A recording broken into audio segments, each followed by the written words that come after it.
All right, good morning, everybody, and welcome back to another of the web chat series. There's been some extra stuff going on in May. I haven't done as many of these, so it's actually a pleasure to kick off my Friday morning by having a conversation with an industry peer, so to speak. So today we're going to be talking to a guy who self-professed has 31 years of experience in the fitness industry, which is kind of saying he's been around since it got started. So it's going to be cool to have a conversation about how things have changed and what things look like with someone who's really got just about as much experience as possible. So I want to introduce you to him. He's done sort of every role possible, started off in just sort of what fitness service looks like, got into personal training, has worked with several different companies, has worked in countries all over the world, and has in the latter part of his career moved up into executive leadership. So I think it'll be a great conversation today. Let me introduce you guys to Mr. Dylan Wade. Hey, good morning, Logan, and thanks for the introduction. Yeah, 31 years, make me feeling young. And likewise, thank you for taking the time today to have a chat. Yeah, cool. Well, you know, we've sort of gotten to know each other a little bit, sort of crossed paths just sort of recently as our awesome little industry has been handed, you know, an interesting challenge. So we definitely want to talk about that a little bit today, but I always like context. I really think that everybody comes to fitness for a reason. There's a story behind it versus, you know, some of the other industries or jobs where I feel like maybe sometimes people kind of end up in it accidentally. I don't think anybody accidentally becomes a fitness professional. So if you can take us back to, you know, 31 years ago, how did you first get into fitness? What was it that made you go looking in that direction in terms of getting started on a career? Well, it kind of was a bit of an accident to begin with, Logan, because originally, I'm originally from the UK, as you might be able to, may or may not be able to guess from my accent. And like a lot of young kids in the UK, you know, I wanted to become a soccer professional, right? Soccer is our equivalent to Canadian hockey. Everyone's mad about it there. And that's what I was doing when I was a kid, and that's kind of what I spent my time focused on, to the chagrin of you know, teachers at school, because I wasn't the atypical nice good student at all. I was just very focused on physical activities, and soccer was one of them. And so I didn't really care about the academic side of things so much, and I didn't even do, you know, my sit down and do my exams like a good boy at the end of the year and all that type of stuff. So I really thought I was going to become the next David Beckham, if you're familiar with him. And but that didn't pan out. I actually I did get onto a professional soccer team, but I had an injury.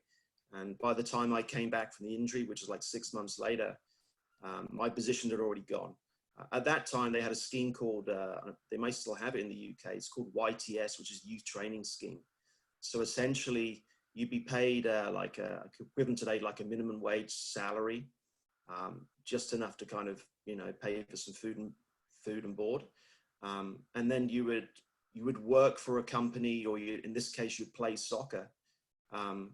But you'd also go to college 2 days a week as well. So that was quite a cool thing, as far as you'd actually get pretty much sponsored education, but you'd also get an opportunity to see, you know, what the working environment was. So to begin with, my working environment was, you know, it was a soccer club. But like I said, that didn't pan out. And actually, I went through, I think, my first sort of experience of, you know, it's kind of the sort of a buzzword today about depression and stuff, but at the time I was definitely devastated about not becoming this soccer player, and having to figure out what I was going to do. And I think I literally spent probably nearly 2 weeks, you know, not being able to get out of bed properly. If I was in a really bad mood, and my mum just had enough. And to her credit, she got off her butt and found something for me.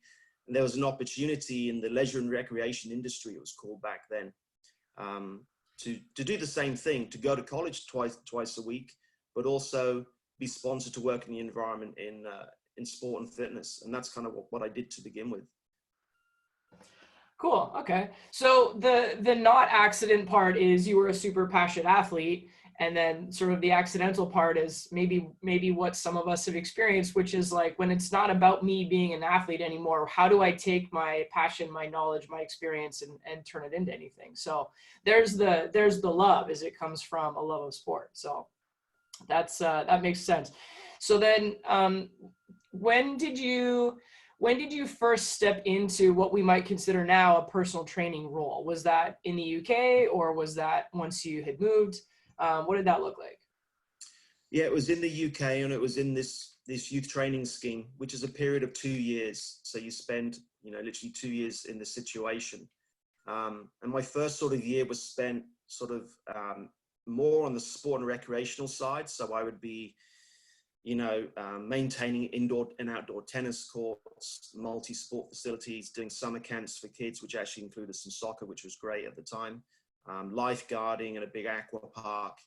It was more that for the first year, because that's what was available to me. But at the time I had a girlfriend who was working in the gym. And the gym back then, as you kind of mentioned at the beginning, a long time ago, it was state of the art for its time in that particular area. This is a place called Norwich, England.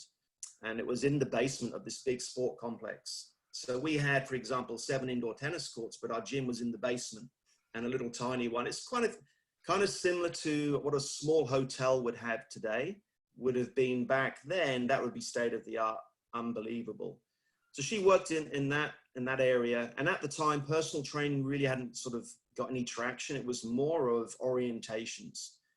So you'd have a group of people and you'd show them how the equipment works and you give them a basic type of cookie cutter program. And so it would be like the 2-hour orientation, and then they'd be free to run around the gym. Personal training at the time, I think the guy might still be around, was only really, you only heard about it for like literally Hollywood stars. I think Jake Fitness could have been one, or personal I remember back in the day. And people just thought it was out of reach, right? It was like, that's literally just for the very, very wealthy, versus anyone else, including like athletes, right? Athletes would just have a coach. They wouldn't necessarily have someone who would be in charge of the physical training aspect of things. That's actually really interesting, and it's something that I've thought about a fair bit. I think about I played soccer too. So when I was a kid, my first experience stepping into the gym was kind of like one of those cookie cutter workouts. But I did it because my coach said, hey, if you want to get better, then you should get stronger. And if you're stronger, it helps prevent injury. So like maybe try to go figure out how to work out. So I ended up at like a rec center gym, doing like chest press, leg extension, leg curl, seated row kind of thing. And I thought it was like the coolest thing ever. I thought I was, I just thought I was on a totally new level. Meanwhile, I'm working out with, retired folks and like 13-year-old boys. Like that's what a rec center gym is, right? So yeah, I remember thinking that was just this really elevated experience. And then when I got to university, we had, realistically the same thing. We had plate loaded machines instead of the selectorized one, but it was still, the machines were in kind of a circuit, and you started on one and you went all the way around. And I did 3 years of the exact same program, which, when we talk now about variety and periodization, whatever, it's kind of mind blowing. So like I got up to, I don't know, 80 pounds on a plate loaded seated row machine. And then I just pulled that for the next 2.5 years because that was it. So, one of the things that I think is, you've been at it 30 years, I'm kind of going on 23. That seems like a super long time, but the industry's changed a ton in even a short period of time. Our industry is very young. When we say, things like the coronavirus are unprecedented, well, they are, because we've only been around for 30, 40 years. So when you think about having worked at that level as a trainer, as a fitness ambassador, if you will, give me something that you really enjoyed about it. Give me something that was rewarding, because obviously it was what sustained you into a career that's lasted so long. So what was it about sort of that ground level thing that you found you really enjoyed? Well, I think it goes back to, again, the original sort of question was, why did I get into the industry? My dad was working in insurance, so he worked in like an insurance office, and I used to visit him after school. And when I went in there, to me, it was like a graveyard, right? It was like there was nothing really going on in those rooms. They were like big cubicle rooms, etc. That kind of ignited anything in me. In fact, it frightened the hell out of me. I was like, I hope I don't end up there. So I knew I didn't want to do a job that was sedentary. So again, the soccer, and then going into having this opportunity to work in these sport facilities, and ultimately going into a gym environment was just up my alley. I just knew it was something that I wanted to do because I knew what the other side alternative possibly could be. So that in itself motivated me to do that. And I think as far as why did I go into it, or what did I didn't really know. I didn't really know what personal training or what the fitness industry could offer me. It was new to me. All I knew, it just felt right. In fact, I did a lot of personal training for many years before I actually realized some of the service and help you can really give people. I originally thought, like, a lot of people still today still do, no doubt. And there's nothing wrong with it, but I was really focused on the physical side of things to begin with, versus all the other things that come with it. So that took me a long time to figure that out, not just for myself, but also for ultimately clients as well. Does that make sense? Yeah, awesome. Okay. So I'm a travel bug, so I wanted to ask you a little bit about your travel experiences in relation to work. So when you left the UK, what were some of the steps that you took, or the various places that you worked in to have ended up here in Canada? Sure. It's again, nothing was planned, and it still hasn't been planned. But I mentioned I was in a city called Norwich, which is on like the southeast of England, and it's a bustling city for sure today, but relatively back then it was kind of more of a backwater, quiet city. It was quite remote. So somewhere like Manchester, like northeast of England, or London, which I just mentioned, they were literally like foreign countries to me when I was going to visit them. I felt completely different and out of place, and like, just like a guest. It wasn't something that was normal to me at all. So originally, before I actually left England, I had the opportunity to work with a gentleman who I worked with back in Norwich. He offered me a job in London, and then one of my best friends also just recently, at the same time, applied for a role in Saudi Arabia. And so his name was Richard, and he said, Dylan, you should probably do the same thing. So that was quite exciting. But I had these kind of two opportunities. And to be honest, Logan, both of them were frightening. Both of them made me nervous. And both of them seemed to be just as big a move, because even today, if I mention the word Saudi Arabia, and again, that's another discussion, a lot of people think that's kind of a really sort of ballsy thing to do, or kind of very strange. But to me at the time, it was just as scary to go to Saudi Arabia as it was London. I chose Saudi Arabia in the end, because I thought if I was going to move, I might as well go big. And I had a buddy also there as well. He ended up on the other side of Saudi Arabia, a place called Dhahran, which is on the East Coast. And I fortunately landed after him in actually a better place called Jeddah, which is on the West Coast, and it's right on the Red Sea. And so that was my first foray moving abroad, and it was pretty much the biggest arc of change you can imagine. Also, I was actually that was my first fitness manager job as well as all the culture shock and all that type of stuff. So I think I was 20, 25, 26 when I left the UK. Awesome. I don't know about the majority of the people listening, but yeah, I can certainly remember a couple times where a recruiter or a like an inside the industry posting would come up, and there was some cool stuff in the UAE and Dubai and places like that.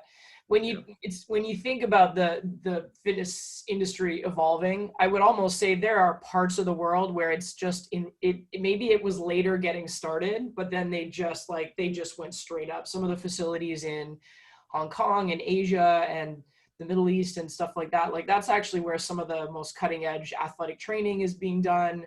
That's where a lot of, you know, professional athletes are going to be sort of in this hub of innovation, which is really cool. So I think even looking to some of those areas kind of gives us a hint about what could be next or what might be coming. So you know, I'm a fan of travel in general, and if you have a chance to broaden your horizons and you know, challenge your perspective a little bit by going to other places and being around other ideas, I think that there's always some really cool opportunity for growth there. So what was whether it was just in the UK still, or whether it was as you started to travel, what would you say was one of your biggest challenges as a trainer or as a fitness pro? I think, first of all, it was figuring out, you know, what type of further education you wanted to do. Because even back then there was a lot of choice, and it was quite diverse, and there was clearly some organizations that really had it dialed in, and there were some more sort of Mickey Mouse organizations that had actually been around a long time but just hadn't evolved. And you really kind of had to try to figure out those, you know, ideally before you started, you know, investing your time and money in them. But certainly when you finish them, you have to kind of think back, okay, well, what really there was different? What did I learn? What can I use? And like everything, right?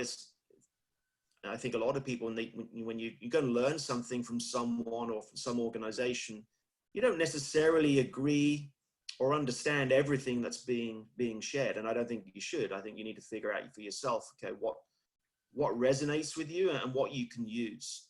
And it's like reading a book, right? Sometimes you might go back to the same thing and, hey, I didn't see it that way, or I didn't even hear that. I didn't even pick that part up. So that was the biggest challenge to begin with, is kind of figuring all that out. And I spent a lot of time, and it was great. You know, it always is, right? The self-development, doing lots of certifications and lots of really strange things. My most awkward one I did, Logan, answer your question more succinctly, would be I did what they call an RSA course, which I think is something, what does it stand for? But basically it's exercise to music. And back then it wasn't pre-choreographed. You had to basically do it yourself. And we had to use cassette tapes. You had to break down the music, you had to break down to 8 beats. And even now my wife will tell you I'm music dumb, right? But that was one of the hardest things. So not only were you know, a guy and spandex leotards were all the thing back then as well. So that was strange for me, but also I'm doing something that I wasn't physically built to do, or coordination and dance wasn't really my thing, but it was part of the industry, and I liked the workout. This is back when, you know, step aerobics was there. And again, that whole choreography step to me was just frightening. So that was my biggest challenge, doing something like that and really going outside your comfort zone. But again, when you look back on certain things, you start connecting the dots. That experience is invaluable, you know, because you can translate it to, even with a one-on-one, something you're doing one-on-one with a client, or something you're working with a team of people, or just understanding what maybe a group fitness instructor has to kind of do. You know, there's a lot of prep that's done beforehand. And yeah, that's definitely a role, for example, that's kind of one of the unsung heroes in our industry, because those guys do a lot of work if you're going to do it well. There's, you know, you can do it badly, which may be indicative of how much work you've done before, but you know, there's a lot of great instructors out there, and it doesn't just come naturally. They really work on their craft. Yeah, for sure. So what you said actually makes me want to kind of take a right turn off of my list of questions here. When we look at, I mean, when you look at anything you spend a significant period of time doing, if you get into the years of having done stuff, you know, you sort of see the initial desire to get started. You see this steep learning curve. You kind of level off and figure your stuff out. And then at that point, I usually see one of two things happen. You go take on learning something new. So then you have another steep learning curve and you have this new moment of discomfort and, oh my God, should I just sit on the stuff I'm good at, or should I push through and try to master this new thing? Or you see people who go flat for a while and then they just kind of get bored. So then you watch their business decline and then they probably end up leaving and going and doing something else.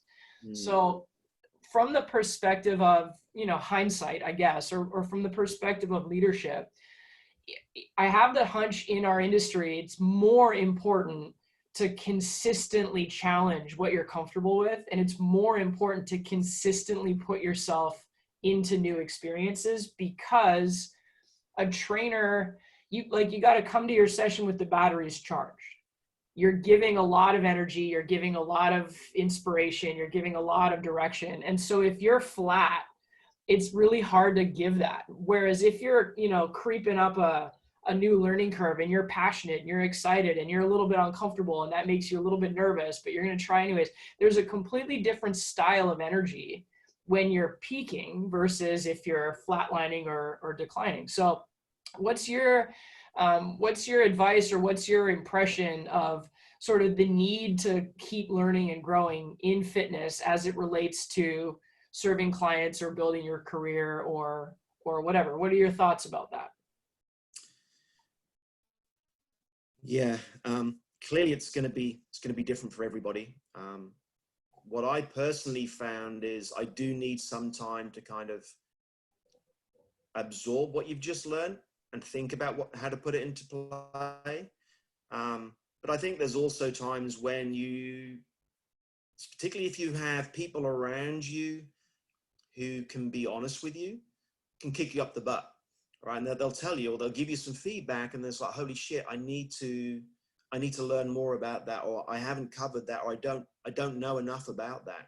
I'll give you an example. Even when I went to Saudi Arabia, I had a lot of certifications. I had a lot of, by then, experience, particularly in our industry. I thought I had, I'd probably be in the top 10%. And I was training one of my clients, and I think I might went on a holiday or something, and then he had to spend some time with another trainer. And this other trainer we hired, he came from Scotland. His name was Dave. He was a good guy, funny guy. And he was much younger, and I didn't really think that Dave would have things that I could learn from. And so I didn't really watch what Dave did or anything like that. And it took my client, his name was Abdullah, to tell me when I got back, hey, Dylan, I think I want to do some stretching and I want to do some stuff at the end of the session because Dave's really good at it. And I thought, oh, I'll do something. He's like, nah, you're not as good as Dave. I went, what? What do you mean? So then he literally just woke me up, and I, holy shit, I'm going to have to go and watch what Dave, and, and ask Dave and get Dave to stretch me. And, that's not always easy to do, when you're the boss, when you're the manager, in the organization, but also from an experience point of view. So it was a good lesson to, you can learn from it, from all types of different people.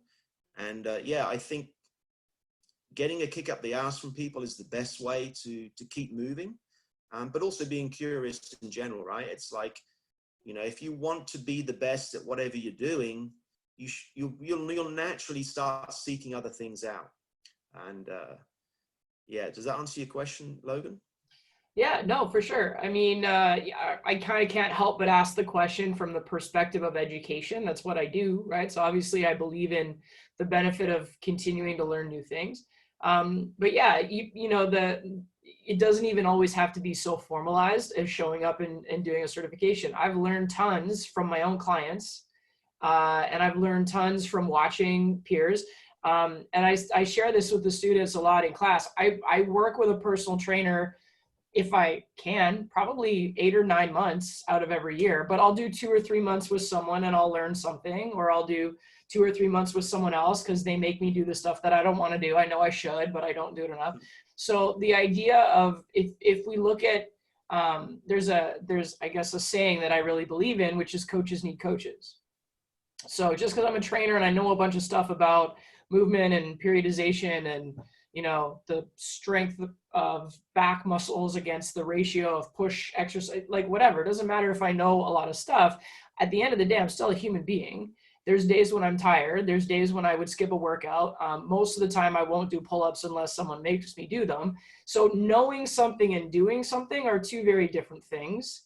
And to actually do something, most of us as humans get a better result if there's a sort of an external trigger, if you will. So whether it's participating in a team sport where everybody else on the team is there working their butts off, so you're going to work harder, or if it's going to a group fitness class where the instructor's at the front and then everyone's around you and they're all doing what they can, or if you're working in a small group or in a personal training session, at the end of the day, this sort of external scenario is going to drive more success or drive better participation or drive better execution than, you know, whatever we try to do on our own. So coaches need coaches. And I think leadership in any industry is important, but I think leadership in our industry has an extra, I think there's kind of an extra level of nuance, because our job when we work with our clients is to lead them.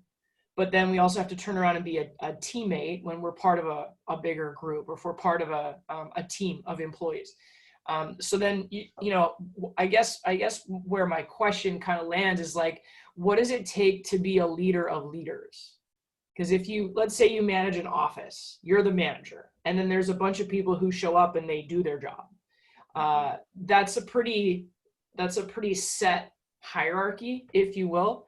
Whereas, you know, when I'm working with my client, I'm the boss. Well, they're the boss, but I'm sort of the one telling them what to do. And then I turn around and show up for a team meeting, and I'm a leader among leaders. We're leaders without name tags, so to speak. But then we also have a leader, a boss, a manager, whatever, who kind of sets direction and, you know, helps people grow and, or, you know, has to navigate just sort of what being the leader of a group of people is. So, you know, we want to hire trainers that have leadership capacity. That's what being a trainer is all about. Well, how do you believe in developing and growing that? Or, you know, if you want to look at going from trainer to manager, if you want to look at going from client to trainer, like, you know, give me a little bit about your thoughts on leadership in our industry. Yeah, it's obviously a big, expensive sort of topic, and there's lots of different ways of doing it. There's lots of different models and styles. I think one thing that I can share with you from the transition from personal trainer to, you know, supervisor, manager, leader, whatever title you want to give it, is, and I still share this with the teams I work with today, is I look upon my teams that I work with as being my clients, right? So then they're my new personal training clients. And I think that's a lot of leadership, again, that I like, leadership roles that I like playing is a servant leader, which is pretty much what you're doing as a personal trainer, right? You've got all your clients are different. And everyone on your team, if you're a manager, are going to be different, just like a bunch of personal training client portfolios, right? It's going to be the same thing. They're all going to have slightly different goals. They're all going to have slightly different skill sets. But hopefully, you know, as the difference between a team and an individual, of course, is the goal, right? The goal has to be, there has to be a unique thread on the goal for the team. Whereas an individual, it's an individual goal in most cases. So that's the change. And it's like, okay, everyone has to be aligned with that goal and pulling the same way on a team. How you get there, that's the fun, right? Because that's when it's okay, well, we've got all types of different individuals here with, you know, different characteristics, different strengths and weaknesses. How are we going to get there as a group? Because you can't treat everybody the same. That's probably an error I made very early on in my supervisory years, back when my sort of 2 years in that training scheme. I was made a supervisor in the sport complex. And I made the mistake, when you look back on it now, is people saw the world as I saw it. And people wanted the same things that I wanted, or that I thought was important. And it was a big kick, sort of punch around the head or slap around the head, because it just wasn't working. You know, the things that I would do, looking back on it now, I'm like, oh my dear, just just real basic mistakes, thinking that what is it with people, you know, it was something wrong with them versus no, Dylan, you need to figure something else out. You know, that's who they are. You just can't change people. It's something that they will evolve, and so they'll change themselves over time. You can't make people do something. You know, it has to be an internal drive that you have to figure out. It takes work, right? It's very easy to point your finger and go, do it this way or do that. And that might get you somewhere short term, but long term, it doesn't get you anywhere, because you can only, your bandwidth of how many times you can do that with a team is only so much. If you want a team to really work well, they have to be self-motivated, and they have to, you know, intrinsically, they have to be working on the goal themselves. You can't be there all the time holding people's hands. And like I said, that takes time. It's a long-term goal. It's not a short-term thing. Whereas I think a lot of leaders fall into new leaders fall into that pan like I did, like everyone's just going to do what I say and understand it and enjoy it. No, no, it doesn't work like that. Yeah, for sure. Awesome. Okay. So, if you were to talk about, we're sort of in this funny holding pattern right now. I've been chatting with, random people doing this kind of thing. I feel like it's a nice way to kick off my day. I'm used to getting up early and banging out a couple of training sessions, so I think sort of, kicking off a day with collaborating with someone or communicating with someone is part of how I'm sort of maintaining a sense of normalcy, if you will.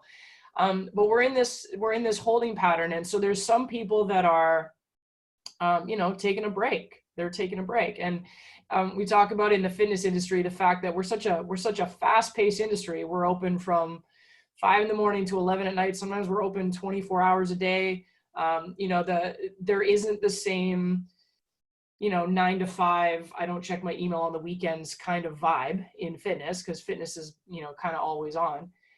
So some people are taking a rest, they're taking a break, and it's, it might not be the ideal scenario, but when do you get handed, this much time off, so to speak, with nice weather out, and fine, that's the decision some people are making.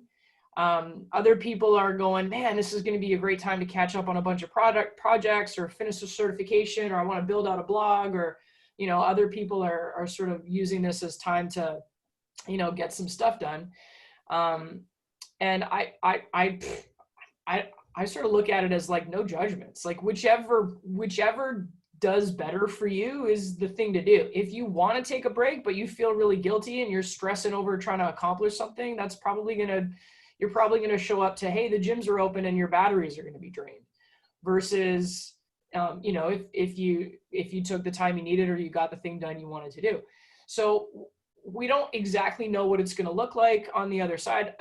Ostensibly, it makes sense that there's going to be some changes compared to, how we were used to operating. So if you were thinking about, what comes next, I don't want the policy answer. I don't want the, here's how we're going to keep the gym clean. Not really interested in that. I'm interested more in, what is it going to take as a fitness professional, as a fitness leader, as somebody who walks the talk, lives the lifestyle, serves, what's it going to take to recreate the connection, the community, the confidence that, we sort of took for granted before. Like, people would just walk in a gym because they felt like it. So from the perspective of like leading as humans first versus, the rules and the policies and the program design and whatever, what do you think we need to wrap our heads around as we look at returning, or as we look at returning but having to make changes? Where's your mental mindset around sort of how we step forward from here? Oh, it'd be great if I had all the answers, Logan. Well, I think that in itself is part of it. I think we, like any situation, we probably need to go in there with a very open mindset ourselves, versus this is how it's going to be, or this is how I'm going to deal with things. It's good to have a plan, no doubt, But again, as with all plans, you probably want to have some room there for some agility. I mean, clearly, I was speaking to someone the other day, and you mentioned earlier on, COVID-19 to me is kind of now fallen in the realm of politics and religion, right? It's like, talk about it at your peril. Everyone has a very different opinion. Well, not everyone has a different opinion, but there clearly are some strong opinions on the spectrum of both sides of whether it's real, whether it's not, and everything in between. And I think you're going to find that with clients, right? So that in itself means you're going to have a very different mindset from your 10 o'clock client, maybe to your 11 o'clock client. And you're going to have to be ready for that. And who's to say what's right and wrong? I don't know. Time will tell. So you have to kind of have that in your mind as well. So I think there's going to be some clients who are going to be very comfortable with it and be a bit blasé on that side of things. But there's going to be clearly some clients who are going to be terrified. It could be like, if you use an analogy in our clubs, it could be like someone going to a group fitness class for the first time. Some people may just think it's great. I want to get in there, I want to try it out, and are all for it. And there might be someone who's absolutely terrified of group fitness, right? You're going to have the same type of mental challenge, I think, in that scenario as you are with coming back into our clubs, spending time with you as a trainer. You're going to have the same type of anxieties and motivations around that with some of your clients. So I don't think it really changes as far as the fundamental, our skill sets. It's just going to be that new subject is COVID-19. Yeah, and I mean, tell me how you feel about it, but I think one of the things that I have in my mind is maybe as trainers, especially if you have a client base that you keep for quite some time, you get into sort of 70-80% of your business is the same faces over and over again. As much as we want to stay sharp and fresh and inspired and on top of it, we can get a little bit complacent.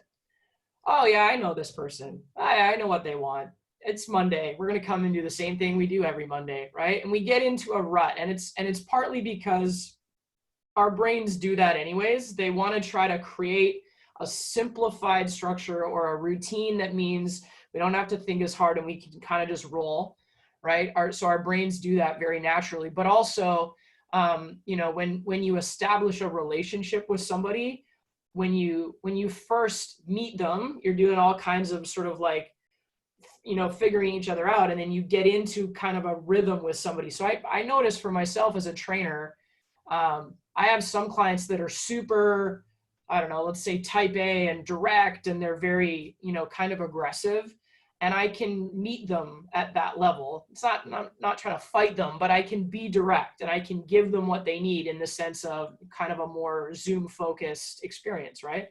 And then maybe the person the next hour is really amiable and they like to talk a lot and they need to kind of unload their day at the beginning of the session before they can even think about, starting to do some stuff. So when you first meet a client, you have to figure all of that out. And there's extra energy and there's extra intention that has to go into establishing what that relationship's going to be like. But then again, you get to this place where you're like, okay, this is my amiable person. I can be 2 minutes late eating a protein bar because they're just going to talk to me for the first 5 minutes of the session anyway. So we get into kind of these ruts. And then inevitably, what I find is at a certain point, that rut becomes a liability because your client gets bored, they get frustrated, they get complacent, they start looking for something different. And if we don't sort of pick up on the cues for that, or if we don't stay curious and open-minded and willing to adapt and make changes and sort of like create an experience for them, if we're not slightly proactive in getting out ahead of them, if we fall behind, we get left behind. So I guess the parallel for me is that the club's closing down and all these changes, if anything, it's forced us to wake up again. And we're going to have to establish new layers to our relationships, or we're going to have to shore up the foundation in relationships that we let get shaky, or we're going to be able to, it's going to be a challenge to give each person what they need when what they need is probably different than what we thought they needed before. So it forces us to wake up. And I think when you say it's important to, be open-minded, I think that's probably a really good, recommendation. And at the same time, what I've been thinking about a little bit is we're used to having the answers. So if someone comes to me and says, hey, I want to lose 10 pounds. Okay, here's the 5 things we're going to do to get you there.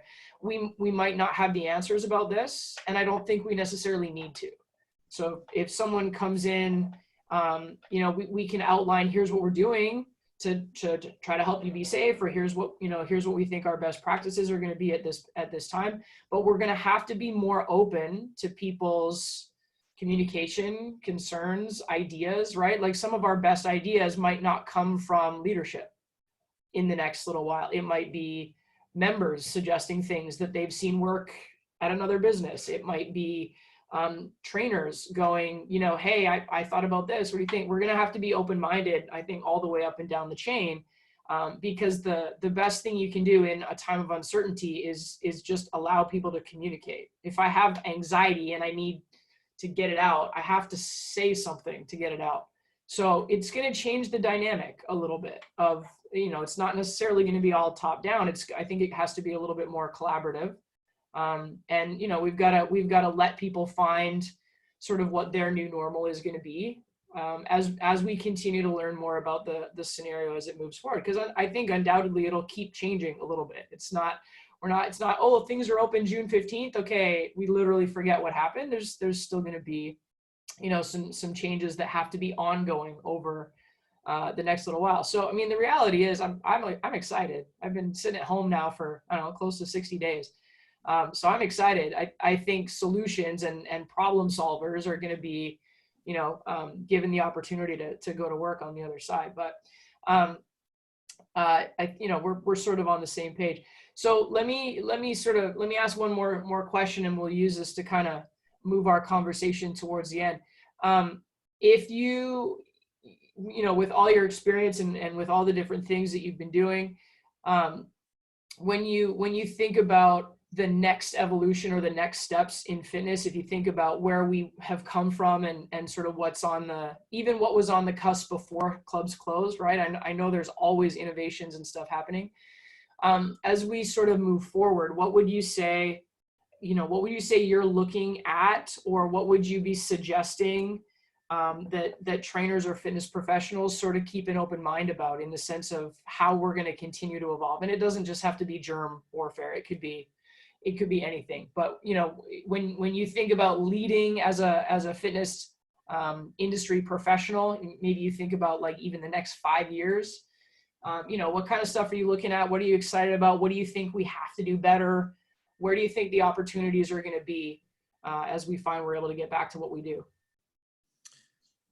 Yeah, I answered that question there. I think clearly, unless you're asleep, one of the first key things, and some people as well as organizations were certainly ahead of it and better than others, is the tech side, right? That's such an obvious one that we've been forced into. And it kind of feels very foreign to us as personal trainers, because we're personal trainers, right? The reason we got into this industry, the reason we get up and get excited is because we want to help people. In most cases, that's in person, right? That's face to face.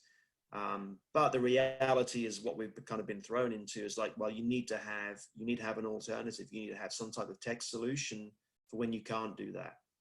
So, and again, that's just part of the progress and evolution of I guess, of mankind right now. So we're going to have to get on board with that, whether we like it or not. So that's a clear one. As far as how that looks like, and when that should happen, I go back to what you mentioned earlier on, Logan. I think leadership is more about enabling people to do their best and flourish. I don't think leadership's best quality is ideas. You mentioned earlier on that I think the best ideas come from the people doing them, or they come from completely out of industry situations. It's not going to be of, what does Dylan think we should do? The best I could probably do is give some ideas, give some framework and support around, okay, well, consider these things. This is the goal, and work backwards from that. And, because again, it's like, even if I think I have a great idea, it might be good for me or X amount of people, but it's not going to work for some other people. So you're going to have to figure out either a different idea or a spin on that. And some of those ideas, again, Logan, you mentioned earlier on, they might even come from our clients, right? It's not necessarily going to come from the trainer, which is when it goes back to those basic instincts of listening and being aware about where your client is at for the day. And also going back to your conversation earlier on about, things can kind of get slippery if there isn't much, if you don't hold sort of things accountable. I think we're absolutely going to need to goal set with our clients again to figure out, okay, what from the old world is still relevant in the new world for you as far as what you want to do, what does that look like? So goal setting is going to be key. And as with any goal setting, you're going to have to be open to tweak that along the way, but remind your client about that. So if you talked about eating the protein bar at the beginning, 15 minutes in, you're going to have to remind each other that's not what the goal was when we sat down for our session, right? So we're going to have to keep each other accountable to that.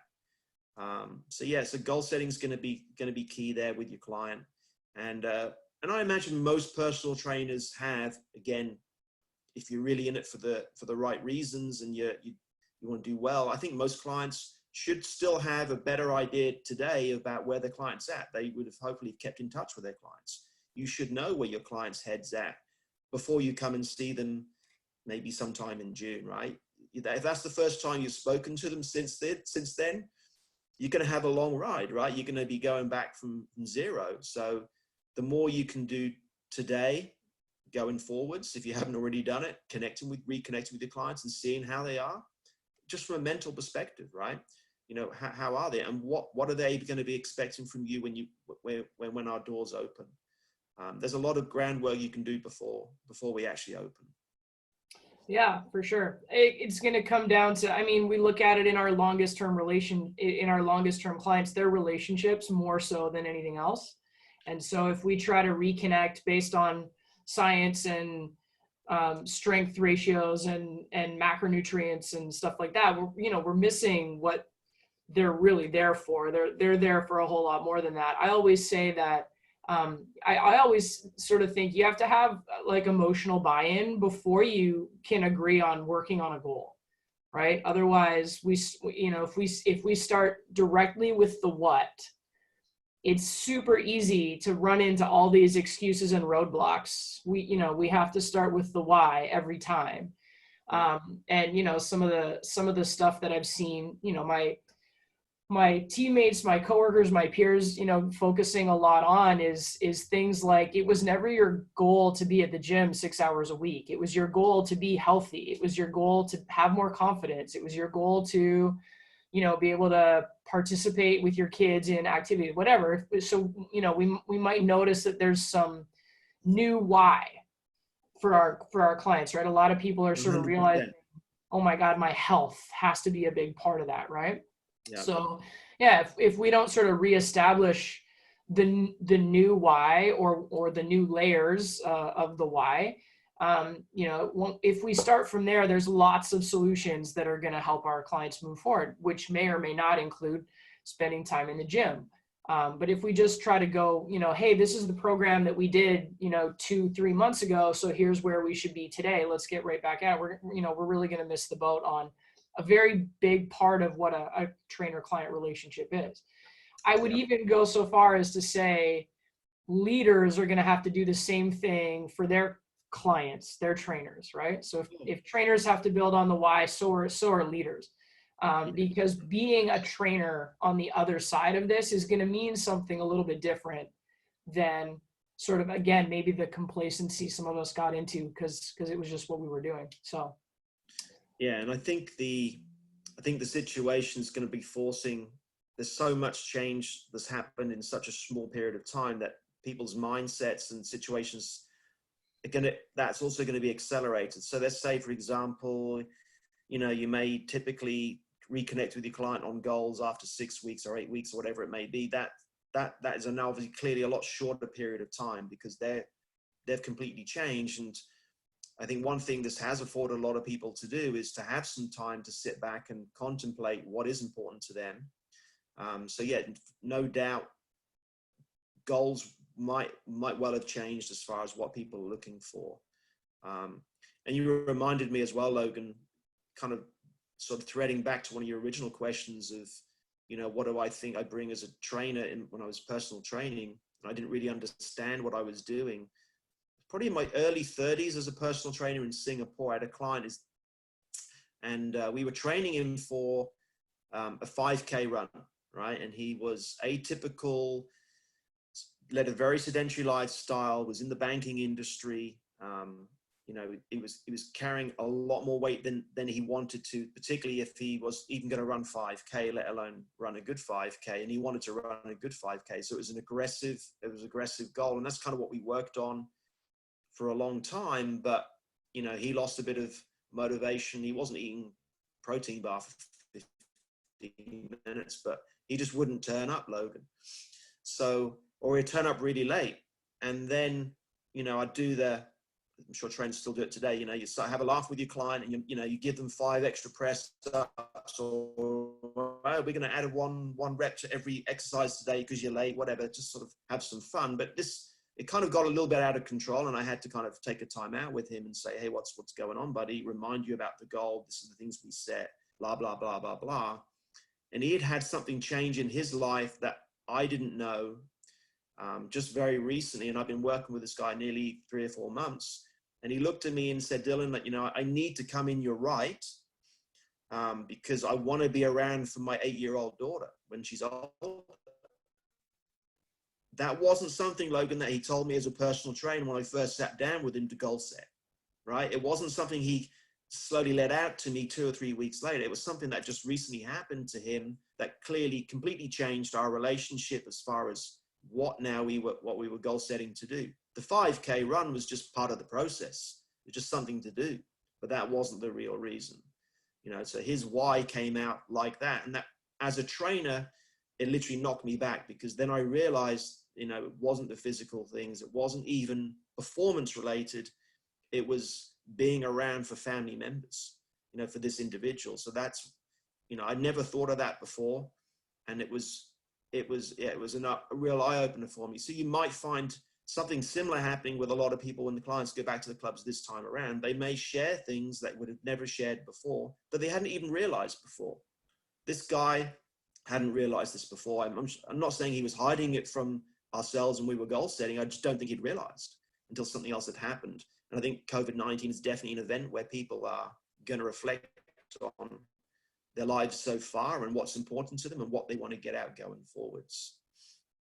Yeah, I love it. That's awesome. And even just the process of engaging in a fitness lifestyle, getting into the gym, exercising, challenging yourself, starting to realize the sort of, maybe you're a little bit more resilient than you thought you were. That people's understanding of themselves evolves even just inside of a normal time frame, like normal scenario. But like, when you change something about your life, it gives you the opportunity to learn something about yourself, or to see more, right? So even just someone starting on a fitness journey is already, a catalyst that can get them to start paying attention to different things. So, COVID-19, sure, one scenario that we're going to have to look at, but maybe what this whole thing can teach us is, that there's always the potential for change, whether it's a global experience or whether it's just something that happens in our client's life, and staying awake to that, and staying sort of hungry to learn more and to have a deeper understanding, is probably going to raise the quality of the relationship or the experience that we have with our clients. And ultimately that, everybody wants to get results, but I can think of lots of clients that I've helped deliver the initial result, and then we keep training together for a long time anyways. And, sometimes you get a little fuzzy about what you're doing. They show up, they enjoy doing it. Sometimes you're a little fuzzy about what the purpose is. But, obviously the what goal wasn't really it, because we accomplished that. That was a month ago. So, we, as trainers, we have to stay curious. We have to stay, interested. We have to keep asking questions, because the evolution that our clients go through, whether it's something big or whether it's just something small in their own journey, I think that's the opportunity to really help them move. Same thing could go for leaders with trainers, right? Being a trainer, being in the job, you're going to learn things from what you're doing. And so what your why was when you first got started might change and develop over time, right? Took me 16 years to want to go from being a trainer to stepping into a like a manager role. And I would probably say for 15 and a half, why I loved my job would have been exactly the same that whole time. And then for whatever reason, all of a sudden I was like, wait a minute, I might want something different, but it took me a really long time to get there. So, you know, I think we all have the opportunity with this scenario to just maybe not have a fresh start, but maybe just this is the way in terms of reestablishing, you know, what our clients want and what's going to make them comfortable and what their priorities are. And if we lead from that place, things like policy and things like guidelines and rules and whatever, that'll fall into place a little bit more effectively when we're really trying to connect with each person's desires, goals, needs, wants, fears, whatever. Cool. Well, thank you so much for taking some time out of your day to jump on the call with me. Hopefully, you know, we talked about some cool stuff. You've obviously got a wealth of experience and knowledge. So, you know, I think we could easily probably have another couple of these conversations and really only be scratching the surface, but appreciate you, you know, giving me some time to get started.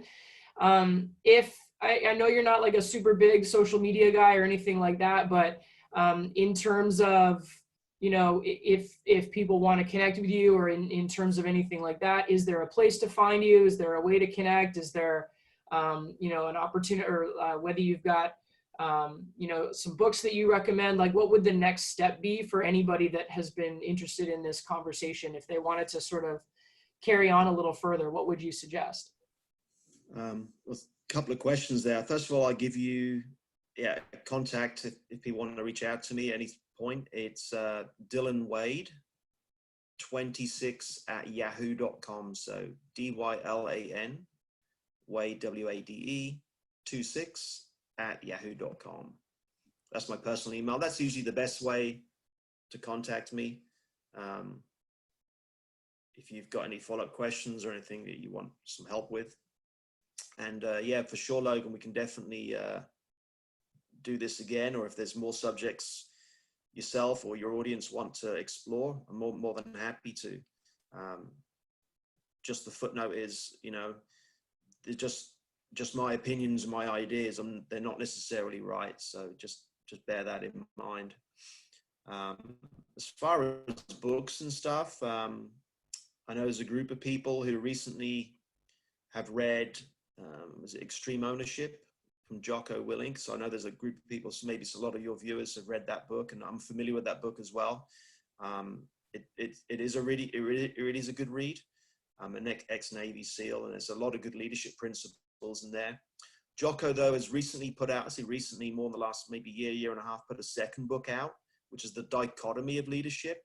What he found was with his extreme ownership, and it was some people were reading the book in its extreme elements, as far as it can only be this or it can only be that, whereas leadership is not black or white.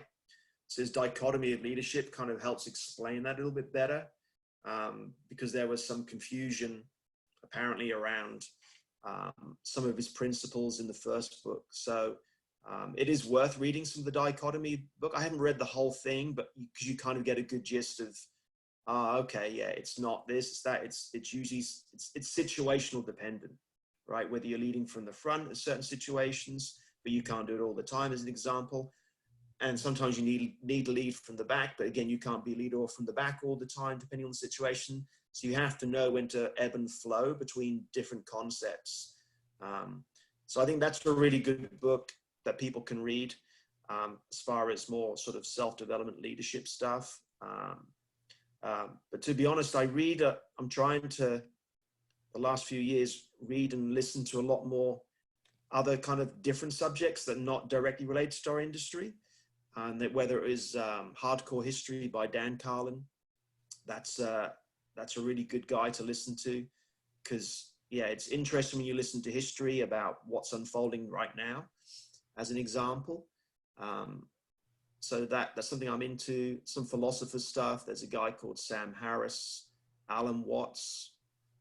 Yeah, there's lots of different things that I'm into, and I guess a more out there book that I'm reading is A Few Good Men. It's about the German SS and what's it now? And how, you know, how what happened in the World War atrocities, and how a lot of the atrocities occurred with people who actually weren't part of the SS directly. They were just actually fellow citizens, and how they kind of got dragged into doing like atrocious things to each other.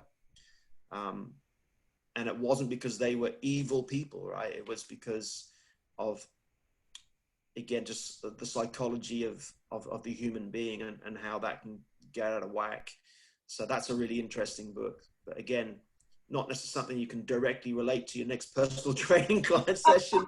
But my advice would be, yeah, just, I don't think there's a good or a bad subject in anything. It's just be curious, you know, just be curious, because some things you may learn or experience today, you don't know what it means until later on. And then again, I used that term before. I think Steve Jobs used it a lot in his past, was you connect the dots. You don't know until you look back how the dots are connected. And that's something that, yeah, that's kind of exciting. It'd be boring if we woke up today, Logan, and we knew how our day was going to unfold, right? What's the point in getting up? Exactly. You got it.